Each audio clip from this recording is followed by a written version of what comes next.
So it is World Whisky Day, which seems like the ideal time to talk about how strong alcohol becomes a thing. And of course, it has to be distilled or frozen to get to a reasonably high alcohol content. Without that, fermentation will stop at about 15, maybe a little bit higher percent, because that's all that the yeast can survive before it kills them in situ.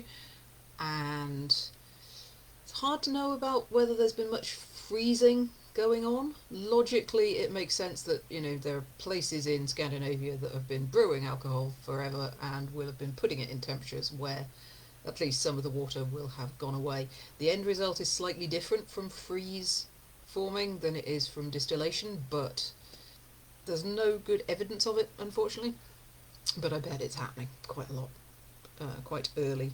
But all we can really do is track what's going on with distillation. And that definitely goes back quite a long way. There are several ancient cultures where sort of terracotta vessels have been found, which suggest they've been used for some sort of crude distillation process.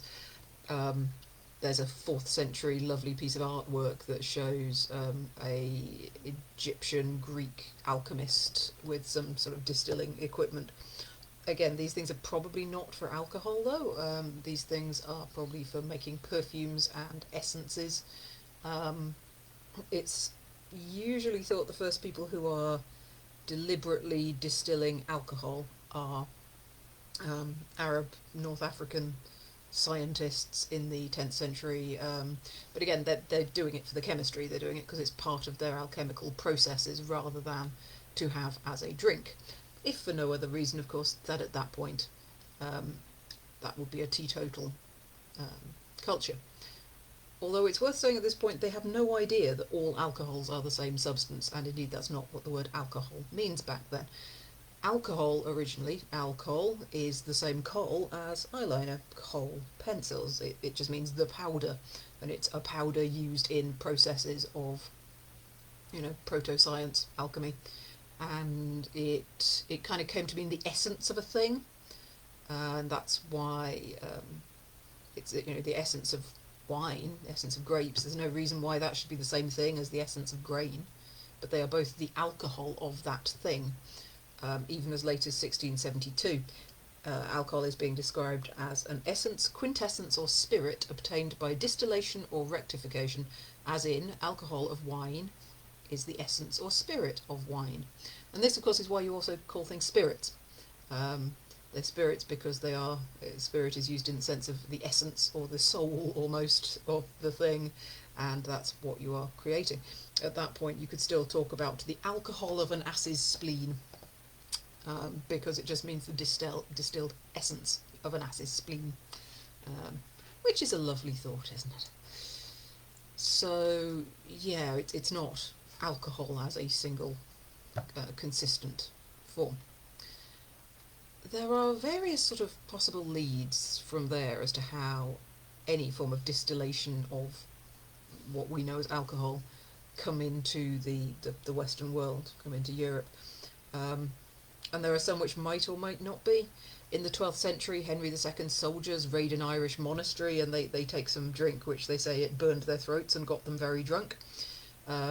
It's possible that is a early spirit. It's possible that it's just some beer that's been put out in cold weather and some of the alcohol is frozen out. Monastic centres are where all of the science is going on, so it's not impossible that they've got some early crude distilling happening. It's also possible it's just some sort of very strong spiced ale that isn't quite what they're used to, and they've not realised how strong it is when they get drunk. There is a reference from Salerno from about the same date, and Salerno is like the first sort of medical college, and that's from 1150, which refers to distilling, and of course at that point it's for medicine. There's throughout the whole of the medieval period, there's a tension really of does it exist for medicine or does it exist for just recreational drinking. We know there's some recreational drinking fairly early. You can tell because people are banning it. That's usually you can tell if something exciting is going on. Someone's trying to ban it. So in 1280, Nuremberg has distillers who are manufacturing what is called Bernwein, distilled wine, and you can see that there's a sort of ancestry in the word there from Bernwein through to brandy. Brandy, of course, coming from grapes. It is from the Dutch brandy vine, which is burned wine, and that final form of it is 17th century. But the idea of a burned wine as the name for this thing that comes from grapes, from taking some wine and heating it up, goes back a lot further. And it does seem like quite a lot of the time these early versions are largely medicinal. In the 13th century, Arnoldus de Villanova says that he's trying to maintain or restore youthfulness and come up with potions that will do this, and he suggests this. He has all sorts of weird ideas. Try saffron, aloes plus viper juice. That'll do the trick. But yeah, he lands on distilled wine. He says, it really is a water of immortality. It prolongs life, clears away ill humours, revives the heart and maintains youth. It can heal all disease and turn an old man into a youth. If only that were true. His pupil, Sir Raymond Lully, says similar things and says the ancestors hadn't needed to know about aquavitae. They didn't have it because in antiquity the human race was then too young to need this beverage designed to revive the energies of modern decrepitude.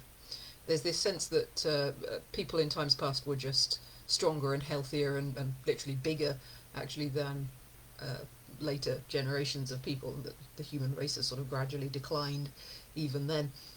So clearly, we only need it now. They said, and both of these gentlemen lived to be over 70, which convinced people that they must be right, and this new aqua vitae, which of course means water of life, must be good for you, must be a water of life and health. Another contemporary, Taddeo Alderotti, agrees, and he says, its glory is inestimable. It is the parent and lord of all medicines, and its effects are marvellous. Of course, not everyone's encounters at this point with such things are good. There is a very unfortunate event in 1386, affecting a chap called Charles the Bad. You can kind of guess with a name like that people won't miss him too much when he's gone, but nonetheless, this is Charles II of Spain, and he's struck down with paralysis, possibly a stroke or something like that, and clearly what you need for that sort of problem is the water of life, right? Instead of feeding it to him, getting him to drink it, they actually wrap him in soaked sheets, sheets soaked with aqua vitae, and then he's sewn right up into them, right up to the neck, like a little outfit like that. Unfortunately, there is a loose thread just here on this sewing, and the nurse, not wanting to bring scissors anywhere near the neck of the king, that would be potentially risky, got a candle to try and burn just the edge of that thread off. But of course, as soon as her candle gets anywhere near it, she has no idea what's going to happen. Whoomph, the whole lot goes up, and Charles the Bad is burned to death. So yes, if you're going to use water of life for health purposes, drink's probably better than on your clothing. But clearly they thought the health-giving properties would get in either way. They thought it was amazing because it's a liquid, but it is, humourally speaking, hot and dry, not cold and wet as the actual substance is. So that's a neat trick, right? But some people are probably still already drinking for the fun of it. I've only found this reference in one place, and then other people have copied it, so I'm not 100% sure about it, but the story is that in 1360 in Frankfurt there were edicts passed regulating the distilling trade, which wanted to curb the people's public intoxication by Schnapsterfell, which is Schnapstervel is supposedly spirit devils, but I'm not sure about that one, but it's a nice idea. I like the idea of little spirit devils, little Schnapstervels floating around. By the 15th century, there are references of strong alcohol coming into England, but it is usually as a medicine rather than as a drink. It's just a few drops at a time, or it's used within alchemy. But after all, it's logical that if, medically speaking, wine is good for you, then stronger, more distilled wine will be even better for you, because it's a concentrated version of the same thing, and that's got to be good news. Um, and things like this, by this point, have gained this name of aqua vitae, the water of life, and that name is translated into the version in other languages as well. It's aquavit in Scandinavia, eau de vie in France, Uscabe, I looked up how to pronounce this, Uscabe in Gaelic, which is the word that in the 18th century is simplified to whisky. The trouble is, in quite a lot of these cases, they talk about somebody drinking Uscabe, or water of life, but we don't know for sure, if somebody just says it's water of life, whether it is a whiskey-based thing or a brandy-based thing. Either is possible. In England, it's more likely to be the former, but contacts with France are sufficiently good that it might well be a brandy-based thing as well. The whiskey version also, by this point, would usually have various flavourings in.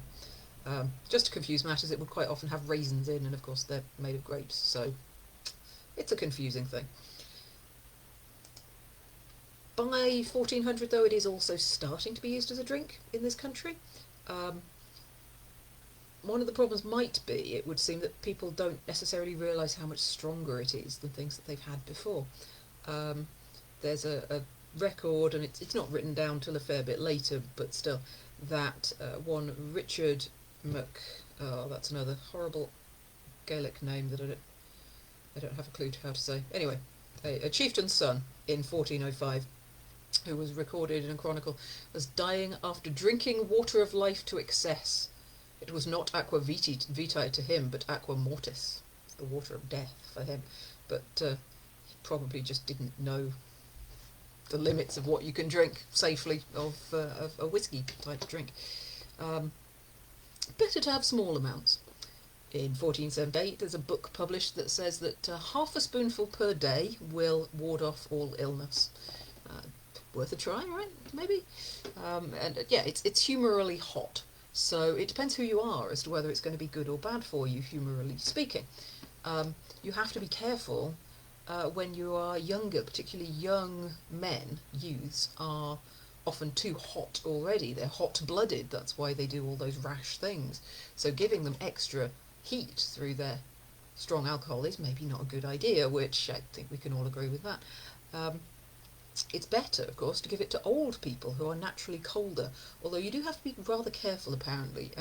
Some old widows are naturally so dry in their humoral balance that if you give them something as hot and dry as a aqua vitae, they might just spontaneously combust.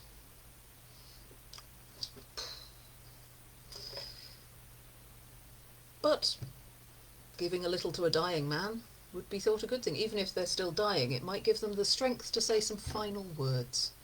And for a long time people believed that. People would give that little tiny bit, although there are warnings that giving it to pregnant ladies might not be good. So that's something. In 1495, James IV of Scotland bought several barrels of aqua vitae, given it's in Scotland, probably whisky, from a monastery, and it's enough that it can't just be for health alone. That said, he's generally thought to be quite a moderate man, so nobody knows if he's drinking it, giving it away to his friends, trying alchemy with it, just that he seems to want several barrels of it.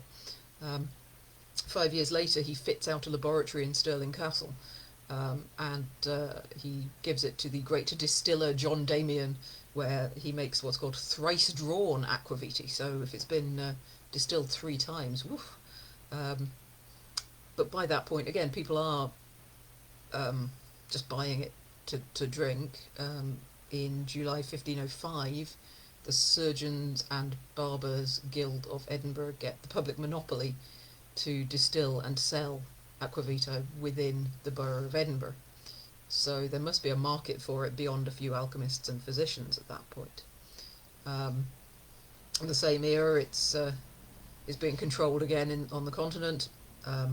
In Nuremberg in 1496, the sale of brandy on Sundays or during church services is banned. Um, so again, that's not just for the medicine, clearly, at that point, is it? And in Nuremberg, in the same set of rules, they say that it has to be always either, it has to be drunk standing up where it is bought, and you could have up to a penny's worth, or you take it home for private use. But apparently it's said that quite a lot of workmen would start each day at work with a shot of brandy before they went into work. It was possible by that point, although the kit is still fairly specialised, to make your own for personal use. The same set of Nuremberg rules also ban that practice. One local doctor says, in view of the fact that everyone at present has got into the habit of drinking aquavitae, it is necessary to remember the quantity that one can permit oneself to drink, and learn to drink it according to one's capacities, if one wishes to behave like a gentleman. And that's a refrain that went on for a long time. England, again, is a little slower on the uptake. The first known place where you could go to buy alcohol, buy spirit strength alcohol, was in just outside London, and it was called L'Aqua Vitae House. So that's the only one we know from the era that was selling anything like that on a commercial basis. So yes, it's a good 100 years behind some of the places in Germany on that score. But there does seem to be a little bit of home brewing going on. There's one High Wycombe woman from 1584, and her will says she's giving away her aquavitae pot and limbeck, wherewith I make aquavitae, and also my great ringed cauldron. By that point, there are 3 aquavitae houses open in Salisbury, for instance. Other places maybe just don't have as good a record. About that point, some ordinary ale houses are also just starting to provide some sort of aquavitae as well. In 1614, there's a court case, I think it is, that leads to us knowing that a Surrey man called into an alehouse in East Grinstead, asked for aquavitae, and later had to lie down on a bed. So there's a surprise. By 1620, there are about 200 houses in whisky. I'm really doing well today. I've been bad all day for this. 200 houses in London, which were selling aquavitae, aqua composita, which is obviously mixed with other things, and other strong and hot waters. Quite a lot of those were probably actually brandy, and quite a lot of them were being smuggled. The smuggling trade obviously is much bigger in the 18th, early 19th century, but there is already some going on, depending on what state our relationship is with France at various points in this time. We'd have more or less need for smuggling, and depending what the taxation regime is, which changes quite a lot. In 17 terrible today. In 1621, the London Company of Distillers is founded.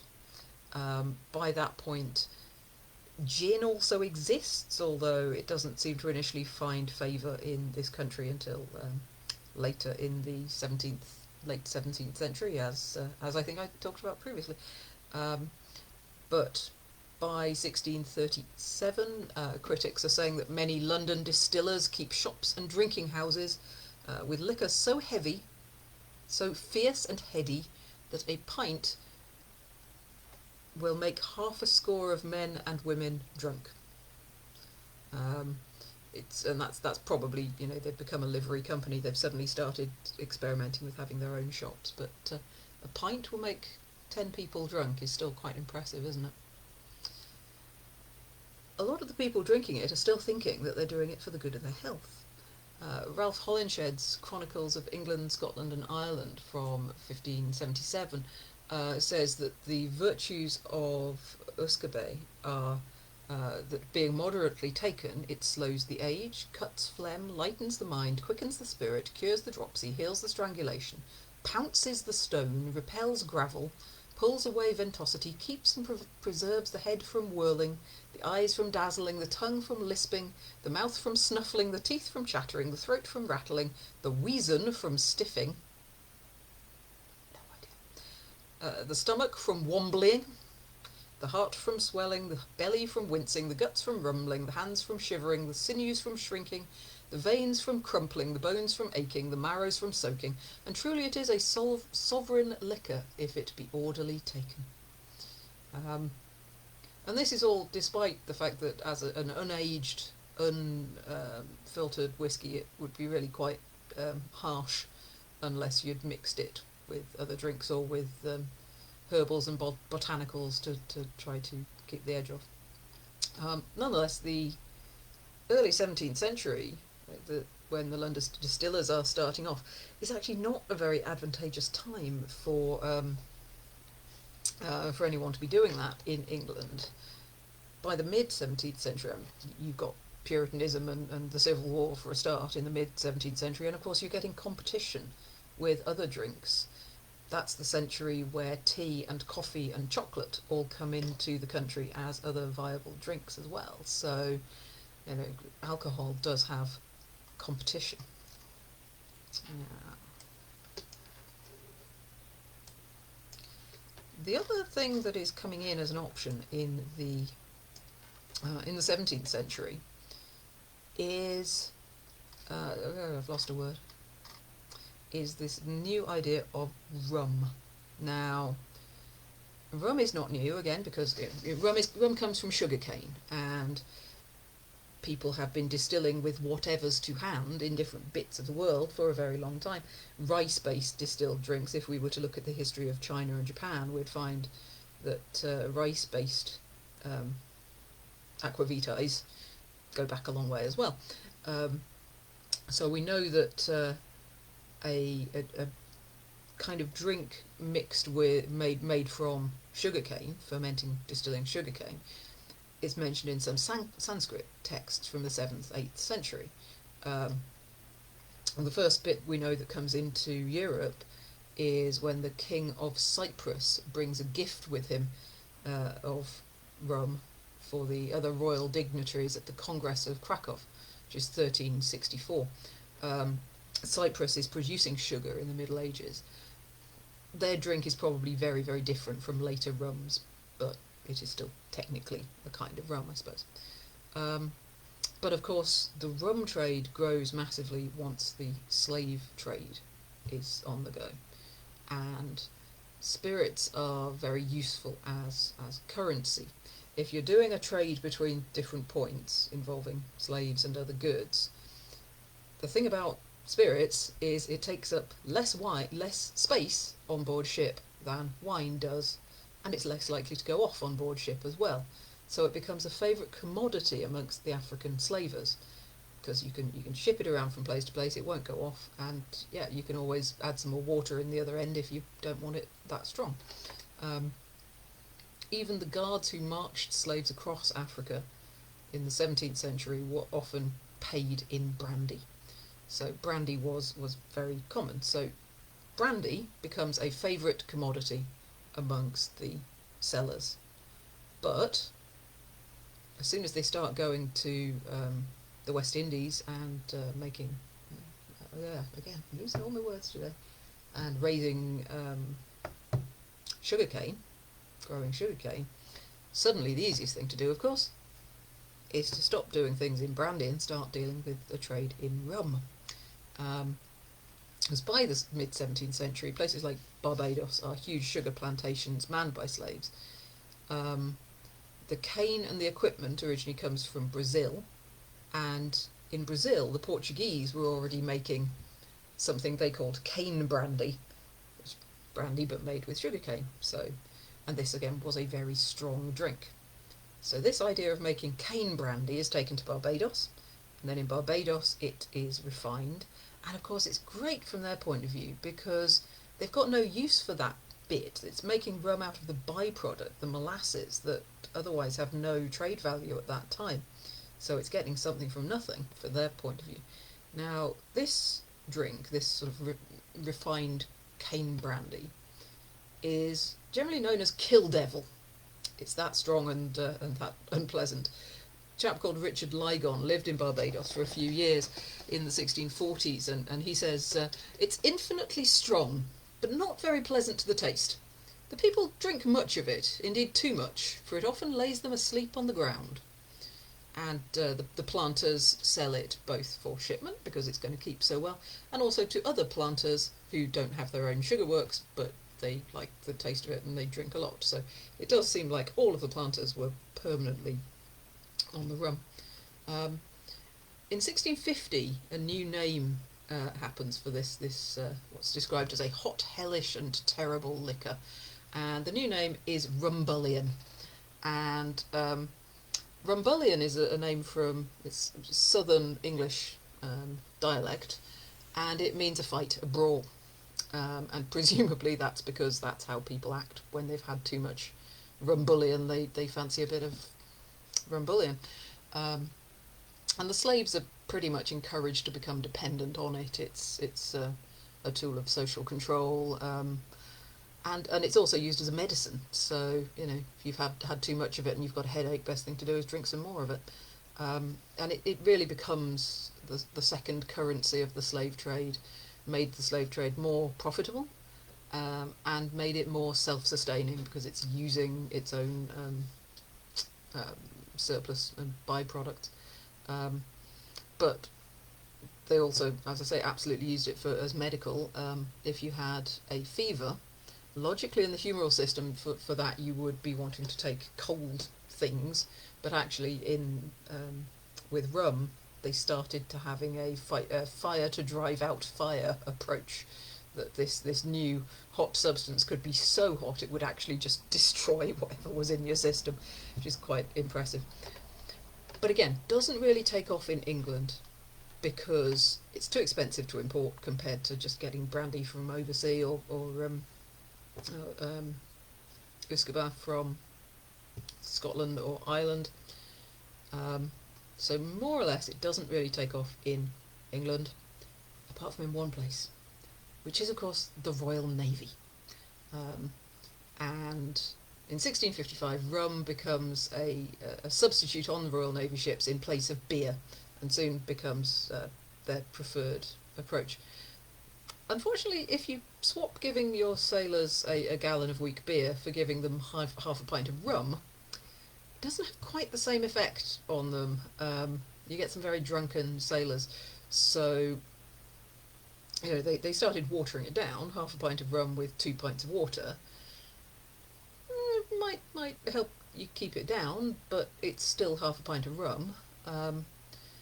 It's not long after that you get the addition of the lime juice ration, and a lot of people put their lime juice ration into their rum. That's basically inventing an early cocktail, because they often put a bit of sugar in it as well, and you know, sugar, rum, lime and water is pretty much a cocktail, isn't it? Admiral Vernon's nickname was Old Grogram, and Grogram is a stiff, waterproof canvas cloth, and he always wore a cape made of this cloth that was quite shabby, and it was, you know, he was known for wearing it all the time, so it became his name. And from that, the word grog comes to mean the alcohol that he had started distributing amongst people, as opposed to the previous just plain beer ration that they had been getting. Some sailors were unhappy because the rum they got could vary a great deal. Sometimes it would be a lot stronger than other times, and how much it got diluted would vary a lot. And the solution was that the Navy, obviously not having modern hydrometers to measure the strength, would mix the rum with a little bit of water and gunpowder and concentrate the rays of the sun on it through a magnifying glass. And apparently, if the rum is the right amount of alcohol, which it turns out is about 48%, then the sun will ignite the rum. If it's less than that, nothing will happen. If it's much more than that, the gunpowder explodes. So, useful tip if you want to know the strength of your alcohol. And that kind of takes us through to about 1700, which I think is where we will stop on that one. There is a lot more that could be said about the different ones around the world and so on. But yes, after that you get into a whole different set of regulations, and whiskey starts getting taxed and going underground, and it's all a story of moonshine and smuggling after that, which is clearly quite a different story. So yes, don't drink to excess. Don't end up accidentally killing yourself by setting fire to your own clothing or setting fire to your own gunpowder, and take care all.